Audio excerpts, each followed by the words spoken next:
The official BlizzCon ticket platform now supports ticket scalping, making many people feel quite bad about Blizzard's choice of partner. But past that, things are looking good for World of Warcraft, with this week bringing a number of very positive Rise of Ashara developments. Hey everyone, and welcome back to the news. And yeah, what a week it's been. It's actually been a fantastic week for the game, with elements of patch 8.2 shaping up quite nicely indeed. But first, well, Blizzard are literally supporting ticket scalping, and I think it's a bit of a problem. So, this year's BlizzCon ticket sales are being done through the AXS app, which has resulted in a major change. You see, in the past, Blizz would allow people to transfer ticket ownership within a certain date range, but they took a number of steps to clamp down on ticket scalping. This had all been quite well received by their customers, but, well, we have a very big development this year. So the problem is that the AXS application essentially does have built-in scalping support, and that does extend to BlizzCon tickets. And I'm not even joking, it really is quite bad. AXS are pretty much saying, hey, you know, if you can't beat him, join him, just like Blizzard on the Diablo 3 auction house. You know, slip a bit of the cream off the top. So here's the deal. The app has the functionality to transfer tickets to someone else. Now that's fine, but you can set a price and list it for sale. Now this has led to, you know, official resales being about $500, with joke postings of being $2,000 for a ticket. Now, AXS are incredible at getting money out of this. It's amazing. So first, tickets are actually sold with a 5.25% web convenience fee, making the base tickets actually cost $241, not $229. So pretty misleading, but a common enough practice in that industry. So that's already kind of bad, but if you actually go to resell your ticket, well, there is a 22.5% resale fee that the buyer pays. Now, if you wanted to resell your ticket for the $241 that it actually cost you because of the web convenience fee, then your list price would be $295. Now, that's not what you would get. You would still get your $241, but the buyer would have to pay the extra 22.5% on top of that, which of course goes to our friends at AXS. Now, on top of that, the seller is then charged a 7.5% fee that is based on the list price. As Wowhead points out, for somebody to break even on all of these fees, they would need to sell for $261, which would cost the buyer $319. So for a single resold ticket, AXS would make the 5.25% fee on the base sale. It's about $12. If the ticket was then resold at the break-even point for the reseller, they would then get their 22.5% buyer side fee, which is about $60, and then they'd get the 7.5% seller's fee, which is about $20, meaning that overall, that one ticket would have made AXS $92. That is a finely tuned money-making machine, that is for sure. The only value add to customers here is they have some protections and anonymity, and yet, like, it is true that scalping will happen anyway. This is basically just the company getting in that and extracting as much money as they can from the whole process, which, you know, they're perfectly in their right to do that. Just like we are perfectly in our right to dislike them for doing that, and to dislike Blizzard Entertainment for choosing them as their partner, knowing that this is something that they support in their app, even though it is something that Blizzard themselves in the past had actively tried to clamp down on as much as they could. So you've got to wonder, you know, what is it that changed Blizzard's opinion there?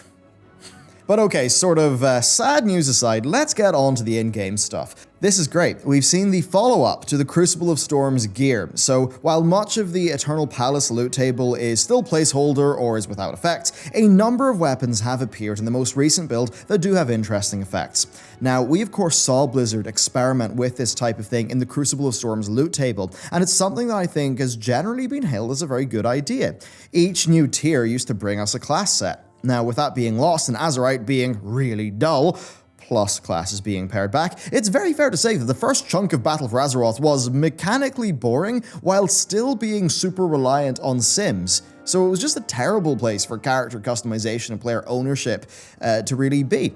Well, Crucible attempted to fight that by giving us new gear that had gameplay relevant effects, and I really loved that. Eternal Palace currently has 3 such weapons on its loot table. However, there's another 4th weapon that has a partially completed effect, plus loads of placeholder weapons and some weapons that only have secondary stats. Now, it would be odd to only have effects on, it would be odd only to have like one effect per weapon category, so I imagine there will be some that will just have secondary stats and others which will be a bit more, you know, like just more effects and stuff. But let's actually just take a look at the ones that are on the PTR, because you know what, they're actually pretty cool. So we've got a shield that turns 5% HP into a 5% absorb shield each time the shield is depleted. That means that you effectively always have 105% of your character's health pool, assuming you've got HOTS rolling on you. Now, it's fair to say that's not massively interactive, but I think that power should feel pretty fun, and there could be some interesting decision-making in what it would be competing against. There is then a staff. This is really cool. It gives you a chance to get a stack of a buff called Potency.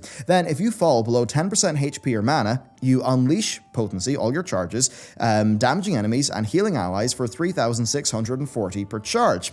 Now, this could potentially be powerful. I mean, if a 10-player group had 3 players with that staff and they all had 10 stacks, that's a heavy group heal. That's a 109k heal for your allies, which certainly would help out quite a bit. Now, we'll need to see how the balancing works out, and yes, it's not a super interesting active ability, but it's something that actually would impact your group comp. It's a decision that would have to be made. The effect is powerful and impactful enough to really have that be something you could be planning into your gearing choices, especially since, it's also going to be competing with, staffs that just have secondary stats and would have more raw throughput, or staffs that, maybe have some other effects, so it's pretty cool. Then finally, there's a gun that splits 50% of incoming damage with an ally within 15 yards for 25 seconds, up to 750k damage, with that effect ending if your target moves out of range or goes below 25% health. And once more, this is really cool. Of course, I played a hunter for a long time. What I loved about playing a hunter was being the person, because of the mobility, who runs off and does stuff in the raid. And for a situation like that, this is a really cool item to have. Helps you soak when you're maybe not using Aspect of the Turtle, or if that doesn't apply to whatever mechanic you're dealing with. I think it's a really cool idea. Now, we'll need to see how this all develops, but once more, it's a great example of Blizzard seemingly trying to just, change up how things are and go away from their launch of BFA. I mean, hey, this may seem crazy, but turns out people want interesting, fun loot in their role-playing games. Stuff you actually want to seek out by name because it's got a cool effect.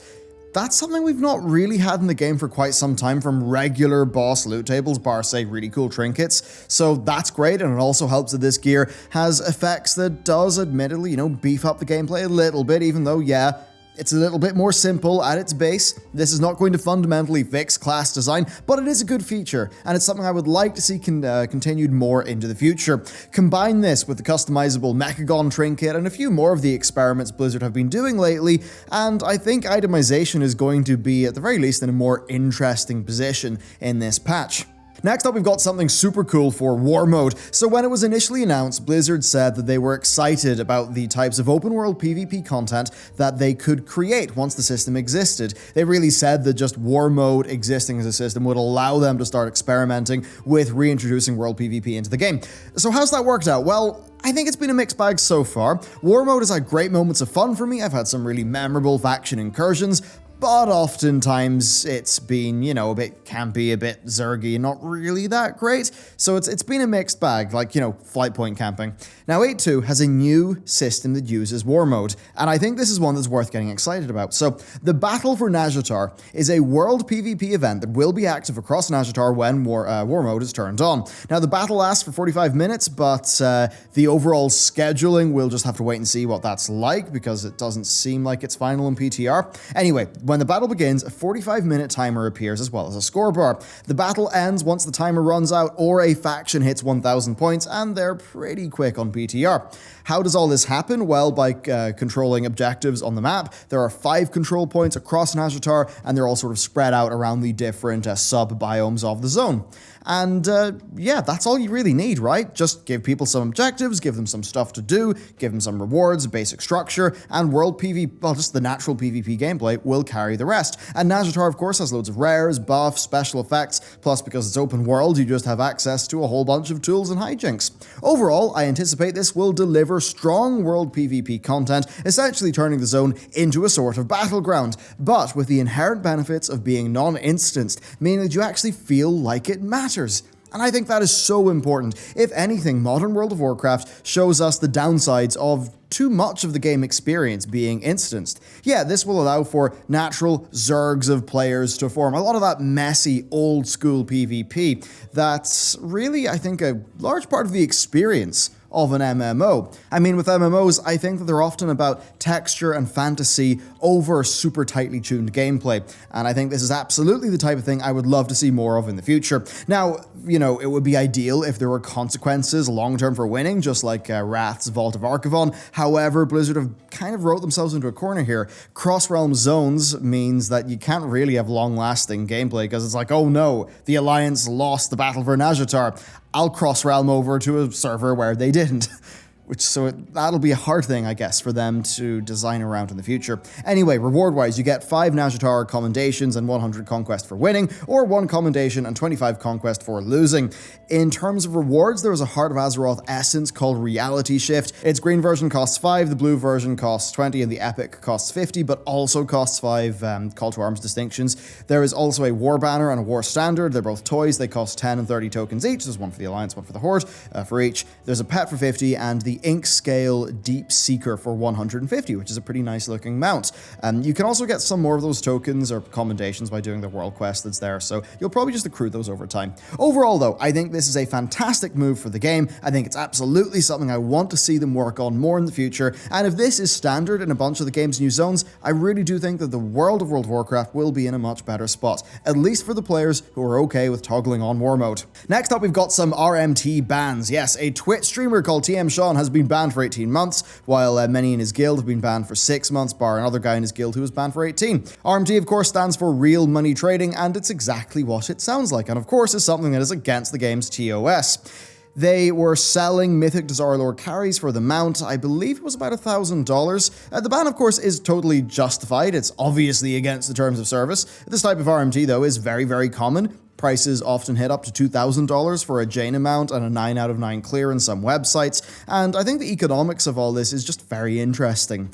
It seems like a crazy amount of money, right, in terms of the value for what you're getting, but let's actually think about what's happening. Say 3 people are being carried in a Mythic run. Maybe 2 are paying $1,000 for 9 out of 9, and 1 person's paying $1,500 for the Jaina mount. Okay, so that's $3,500. Now, those 3 people are paying for the time of 17 specialists. Now, if that raid takes 4 hours, then that's 68 hours in total. That boils down to $51.5 per hour for each of the raiders involved. Now, if it's just 1 person being carried in a Mythic raid for a Jaina mount, then, say they pay $1,500, then, the raid would probably be a bit quicker because there'll be less carries. Let's just say 3 hours for 19 raiders on the roster, which comes out to 57 man-hours purchased for $25 per hour, roughly. Now, this isn't really the full picture. The guild organizers will likely take a cut, as will any online services that act as a storefront for this, so let's just assume 30% is lost to that, and you're looking at, what, 15 to 30 bucks an hour for the rank and file raiders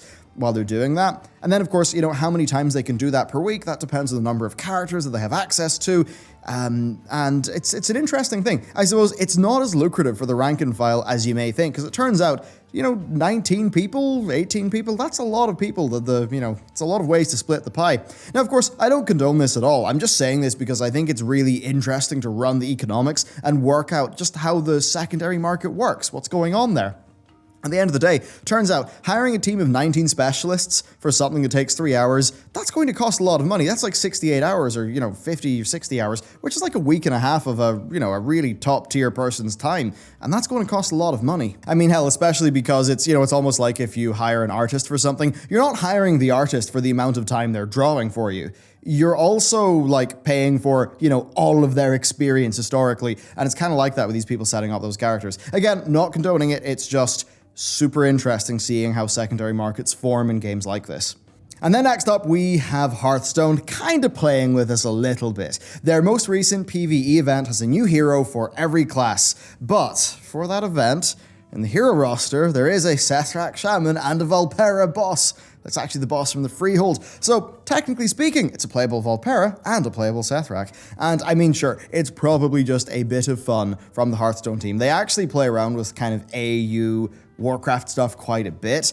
And I mean, hey, we all know many people want to play the Valpera and many people want to predate on those first group of people by playing as Sethrak and eating them. I mean, hey, I wouldn't be surprised if Blizz added Valpera. Why? transfers, character swaps, you know, it's a lot of money that they make from that. Now, as for the new Hearthstone event, it actually seems really cool design-wise. So there are, well, basically, it seems like there's a lot of replayable content with unique PvE cards from within runs. There seems to be a lot of roguelite inspirations. You can select loadouts, new hero abilities, plus affixes that change the fight rule sets. You can even stop off at a vendor NPC, kind of, to modify your deck mid-run. So design-wise, it seems better than ever. But it doesn't interest me because it's $19.99. I don't know, I might end up picking it up for like work purposes, for context, but if that was purely me spending my own money and not the company money, then I don't think I'd do it. Each of the 5 chapters awards 3 packs of cards, so it's actually a really bad deal card-wise if you're buying packs. It's not like the older adventures where you'd purchase the adventure and you just get the full roster of new cards from that adventure. Hearthstone continues to have a pretty wild business model with now 3 expensive expansions per year, I believe, plus PvE content that has retained its old pricing that was predicated on its card content, but with that card content not being there anymore. It's quite a strange game, although admittedly I think they're getting into a pretty interesting design space, leveraging the fact that it's a video game and, you know, doing some PvE card game stuff, which I think is pretty cool indeed. But anyway, there we go for the news. A lot of interesting stuff, very unfortunate with the ticket scalping, but I think there are many ways in which patch 8.2 is shaping up in a good way. I don't think it's going to completely save Battle for Azeroth, right? I don't think it's going to undo all of the launch problems or any of that stuff. Yes, Warfronts probably still won't be that fun, Islands will probably still be pretty boring, so there are a bunch of failed experiments with this expansion, but I mean, this patch doesn't really bother with those 2 features too much anyway, and it mostly is trying to focus on making core world content, core itemization, those things, a bit better, which is a noble goal. Overall, I'd say it's not going to, for the people who are hard out of the expansion, it'll be a no, but I think for the people who are still interested, maybe dabbling in it, it's probably going to be a pretty good patch. I mean, yeah, it's just a pity that this patch exists within an expansion that's otherwise had so many issues, because when I look at much of this patch in isolation, there's actually a lot of really, really cool stuff there. Anyway, let me know what you think about all of that down below in the comments. Thank you very much for watching this video, and with that, I'll see you next time.